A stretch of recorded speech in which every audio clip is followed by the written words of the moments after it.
Shubho Panchami guys and welcome to another get ready with me.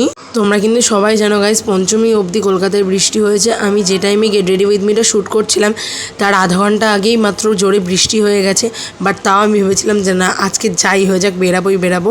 আমি চতুর্থ দিনও বেরিয়েছিলাম। তৃতীয়ার দিন সন্ধ্যেবেলা ওই বৃষ্টিতে অনেক মানুষ ঠাকুর দেখতে বেরিয়েছে, তো দেখে আমি বললাম না, আমি আর বাড়ি থাকবো না, আমাকেও ঠাকুর দেখতে যেতে হবে। আর এই দিন কিন্তু আমি একা যাইনি, আমার সাথে মা গেছিলো আর আমার মাসিও গেছিলো। আর এই দিনের আউটফিটের জন্য আমি চুজ করেছিলাম এই ক্রপ টপটা আর সাথে এই হোয়াইট স্কার্টটা। এটা আমি অনলাইন থেকে নিচ্ছি, দুটোই অনলাইনে নেওয়া। তোমার যদি লিঙ্কের প্রয়োজন হয় অবশ্যই আমাকে কমেন্ট করো, আমি লিঙ্ক অ্যাটাচ করে দেবো। আমি ফাটাফাট আগে আমার মেকআপটা কমপ্লিট করে নিয়েছিলাম অ্যান্ড চুলটাকে একটু টাই করে নিয়েছিলাম। আর আমি এই স্টিকি অয়েলটা কিনেছিলাম মিশো থেকে। আমি জানি না এটাকে স্টিকি অয়েল বলে কিনা। এটা দিয়ে চুলগুলো না, যে বেবি হেয়ারগুলো উঠে থাকে ওগুলোকে ভালোভাবে সেট করে দেওয়া যায়। এটা কিন্তু অনেক ভালো। এটার লিঙ্ক চাইলে তোমরা আমাকে কমেন্ট করো, আমি অবশ্যই লিঙ্ক দিয়ে দেবো।